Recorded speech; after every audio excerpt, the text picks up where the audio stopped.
Akhirnya, West Ham capai kesepakatan dengan Manchester United untuk transfer Harry Maguire. Spekulasi masa depan Harry Maguire nampaknya akan segera berakhir. West Ham dan Manchester United dilaporkan sudah bersepakat untuk transfer sang bek. Sudah menjadi rahasia umum bahwa Maguire ingin pindah klub di musim panas ini. Sang bek butuh jam bermain agar bisa berangkat ke Euro 2024 mendatang. Maguire sendiri belakangan intens dikaitkan dengan West Ham United. The Hammers sangat tertarik untuk memboyong sang pemain di musim panas ini. Fabrizio Romano melaporkan bahwa proses transfer Maguire ke West Ham sudah selangkah lebih dekat jadi kenyataan, karena kedua tim dikabarkan sudah mencapai kesepakatan terkait transfer sang bek. Menurut laporan Romano, Manchester United dan West Ham akhirnya mencapai kesepakatan terkait transfer Maguire. Kedua tim menyepakati mahar transfer sang bek. Maguire akan ditebus dengan tawaran sebesar 30 juta pounds. Angka ini dikabarkan turun 5 juta pounds dari tuntutan pertama Manchester United yang awalnya menginginkan bayaran 35 juta pounds untuk sang bek. Namun Romano juga menuturkan bahwa kesepakatan ini hanya langkah awal di transfer ini. Manchester United dan West Ham dikabarkan masih perlu mendiskusikan banyak hal, salah satunya adalah bagaimana skema pembayaran 30 juta pounds tersebut. West Ham akan mengupayakan proses ini bisa segera selesai. Mereka berharap transfer ini kelar sebelum akhir pekan ini. West Ham juga punya satu PR lagi untuk menuntaskan transfer Harry Maguire ini. Mereka harus melobi sang bek untuk menurunkan gajinya, karena West Ham tidak sanggup membayar gaji 190.000 pounds per pekan sang bek. Sementara itu, Manchester United memiliki 3 opsi pengganti Harry Maguire yakni Jean-Clair Todibo, Benjamin Pavard, dan Edmond Tapsoba. Rasmus Højlund tidak cukup, Manchester United diminta tetap datangkan Harry Kane. Sebuah saran diberikan Gary Neville kepada manajemen Manchester United. Ia menilai setan merah harus tetap mencoba mendatangkan Harry Kane meski mereka telah mendapatkan jasa Rasmus Højlund. Di musim panas ini, Manchester United memang fokus berburu striker baru. Setan merah kekurangan striker pasca ditinggal Cristiano Ronaldo di musim panas ini. Dari sejumlah striker yang dikaitkan dengan Manchester United mengerucut kedua nama, yaitu Harry Kane dan Rasmus Højlund. Manchester United akhirnya memilih untuk merekrut Højlund di musim panas ini. Neville menilai Manchester United harus tetap mencoba merekrut Kane meski sudah mendapatkan Højlund. Jujur, saya khawatir dengan Højlund yang akan jadi andalan di lini serang United pada musim ini, ujar Neville kepada The Overlap. Menurut Neville, akan sangat beresiko bagi Manchester United mengandalkan Højlund sebagai striker utama mereka di musim depan. Ia menilai Højlund masih terlalu muda dan belum pernah bermain di Inggris. Jadi ia berpotensi akan mendapatkan tekanan yang besar jika ia tidak langsung gacor. Højlund memiliki beban yang sangat berat di pundaknya, semua orang akan memperhatikan gerak-geriknya dan ia akan sulit menanggung itu semua, sambung Neville. Itulah mengapa Neville menyarankan Manchester United tetap merekrut Harry Kane di musim panas ini. Ia menilai Kane bisa membantu meringankan beban Højlund. Manchester United membutuhkan Kane. Kane mampu membawa United jadi berada di level yang sama di Arsenal dan Manchester City, sambung Neville. Jadi saya berharap Manchester United dan Kane bisa mencari solusi yang cerdas, agar keduanya bisa saling bekerja sama di musim panas ini, ia menandaskan. Manchester United sendiri mengalami kesulitan tersendiri untuk merekrut Kane di musim panas ini.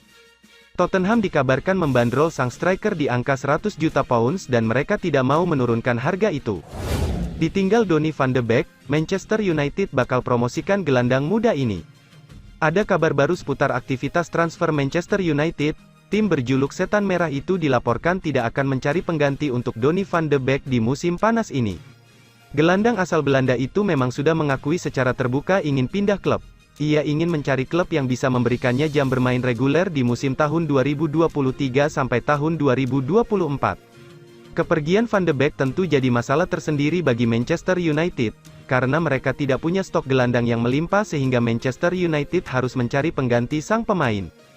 Dilansir Manchester Evening News, Manchester United tidak berencana untuk membeli gelandang baru untuk menggantikan Van de Beek, mereka lebih memilih untuk mempromosikan pemain muda mereka ke tim utama Setan Merah. Menurut laporan tersebut, Manchester United berencana menggantikan Van de Beek dengan sosok Hannibal Mejbri. Erik ten Hag dikabarkan sangat terkesan dengan permainan sang gelandang muda. Pasalnya selama pramusim ini pemain timnas Tunisia itu tampil dengan ciamik. Selain itu Ten Hag merasa sang gelandang sudah saatnya bermain di level tertinggi. Itulah mengapa ia akan mengandalkan sang pemain di musim panas depan.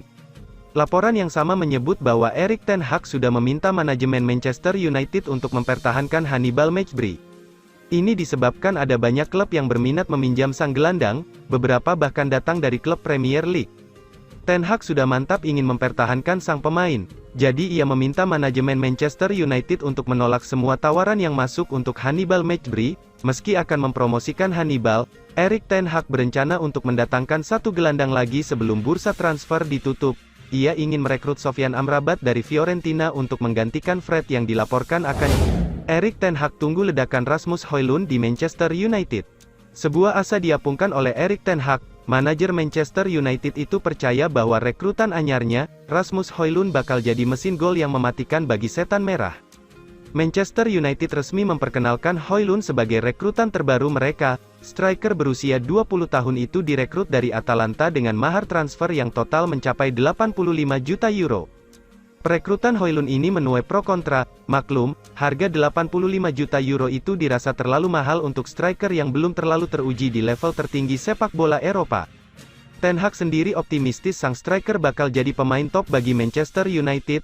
Saya rasa dia, Højlund, punya potensi yang sangat besar, buka Ten Hag kepada MU TV.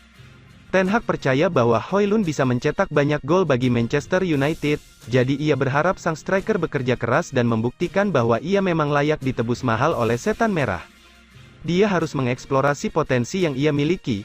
Kami, para pelatih akan membantunya untuk mencapai potensi terbaiknya, sambung Ten Hag.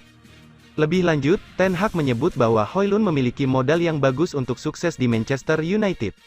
Ia menilai sang striker punya karakter yang tepat untuk meraih kesuksesan di Manchester United. Kami mencari pemain dengan karakter yang haus akan gol. Højlund adalah pemain yang sangat berdeterminasi untuk mencetak gol, memenangkan pertandingan dan memenangkan trofi juara, sambung Ten Hag. Manchester United dipastikan belum bisa menggunakan jasa Højlund dalam waktu dekat. Sang striker mengalami cedera ringan sehingga ia harus absen membela Manchester United untuk beberapa pekan ke depan. Erik ten Hag bocorkan trio lini depan Manchester United jelang Liga Inggris 2023. Erik ten Hag membocorkan 3 pemain yang akan menjadi andalan lini depan Manchester United jelang Liga Inggris tahun 2023 sampai tahun 2024. Manchester United akan menjalani pertandingan pembuka Liga Inggris tahun 2023 sampai tahun 2024 pada tanggal 15 Agustus tahun 2023 dengan menghadapi Wolverhampton Wanderers di Old Trafford. Namun sebelum itu, Setan Merah menjalani 2 pertandingan pramusim terakhir yakni melawan Lens dan Athletic Club. Laga melawan Lens sudah selesai digelar pada Sabtu, tanggal 5 Agustus tahun 2023, kemarin yang berakhir untuk kemenangan pasukan Erik ten Hag, 3-1. Dengan Anthony, Rashford dan Garnacho menunjukkan ketajamannya di lini depan Manchester United, maka Ten Hag tidak khawatir lagi dengan kemampuan tim mencetak gol. Hal tersebut sempat membuat Ten Hag pusing sepanjang musim lalu. Pasalnya, Manchester United hanya mengandalkan Marcus Rashford yang musim lalu mengemas 30 gol rekor dalam karirnya. Sedangkan jika Rashford tidak dimainkan, Manchester United selalu kesulitan menemukan cara menjaringkan bola ke gawang lawan. Anthony Martial tampaknya jadi pemain paling terdampak jika Erik ten Hag mengandalkan Anthony, Rashford dan Garnacho di lini depan. Pasalnya, Martial tidak dibutuhkan Erik ten Hag lagi. Terlebih, Martial musim lalu rentan mengalami cedera sehingga Ten Hag menilai lebih baik dia disingkirkan. Hal serupa juga akan dialami Jadon Sancho yang gagal tampil apik pada musim lalu. Namun dia punya kesempatan membuktikan diri jika dimainkan di laga Manchester United melawan Athletic Club. Lini depan Manchester United juga semakin penuh setelah Rasmus Højlund resmi didatangkan dari Atalanta dengan biaya 70 juta euro atau sekitar 1,17 triliun rupiah. Meski Højlund dipastikan gagal debut di laga perdana karena cedera, namun Ten Hag meyakini pria 20 tahun itu bakal meringankan beban Marcus Rashford sebagai ujung tombak Manchester United. Dia stiker murni, bisa langsung menembak ke gawang, mampu memberi tekanan dengan sangat bagus, fisiknya oke, dan saya pikir kami butuh dia untuk keseimbangan skuad, ujar Ten Hag. Manchester United bakal tawar Romeo Lavia dari Southampton. Rumor ketertarikan Manchester United terhadap Romeo Lavia nampaknya bukan sekedar isapan jempol belaka. Setan Merah dilaporkan akan mencoba merekrut gelandang Southampton tersebut di musim panas ini. Seperti yang sudah diketahui, Southampton terdegradasi ke Championship pada musim tahun 2023 sampai tahun 2024. Tak ayal The Saints harus menjual beberapa pemain mereka untuk mengimbangi neraca keuangan mereka. Salah satu pemain Southampton yang laris manis di pasaran adalah Romeo Lavia. Gelandang muda itu diincar banyak klub setelah musim lalu ia tampil dengan ciamik. Manchester United disebut-sebut sebagai salah satu klub yang berminat pada Lavia. Menurut laporan The Times, Setan Merah benar-benar tertarik pada sang gelandang. Menurut laporan tersebut, Manchester United mengincar jasa Lavia sebagai penerus Casemiro. Seperti yang sudah diketahui, Manchester United kekurangan gelandang bertahan di tim mereka. Hanya Casemiro gelandang bertahan murni yang dimiliki Manchester United saat ini. Itulah mengapa Manchester United butuh sosok lain untuk menjadi pelapis sekaligus pesaing Casemiro, terutama karena Casemiro saat ini usianya sudah tua sehingga ia tidak bisa bermain di semua pertandingan Manchester United. Laporan yang sama menyebut bahwa Manchester United tidak main-main dalam rencana mereka merekrut Lavia. Mereka dikabarkan sedang menyiapkan tawaran baru untuk sang gelandang, namun mereka belum bisa menawar sang gelandang dalam waktu dekat. Setan Merah perlu menjual beberapa pemain mereka agar bisa mendapatkan jasa Lavia. Jadi jika pemain-pemain itu sudah laku baru mereka akan mencoba menebus sang gelandang dari Southampton. Southampton sendiri dilaporkan ogah memberikan diskon untuk transfer Lavia. Jadi jika Manchester United benar-benar serius ingin merekrut sang gelandang, maka mereka harus membayar sekitar 50 juta pounds untuk jasanya.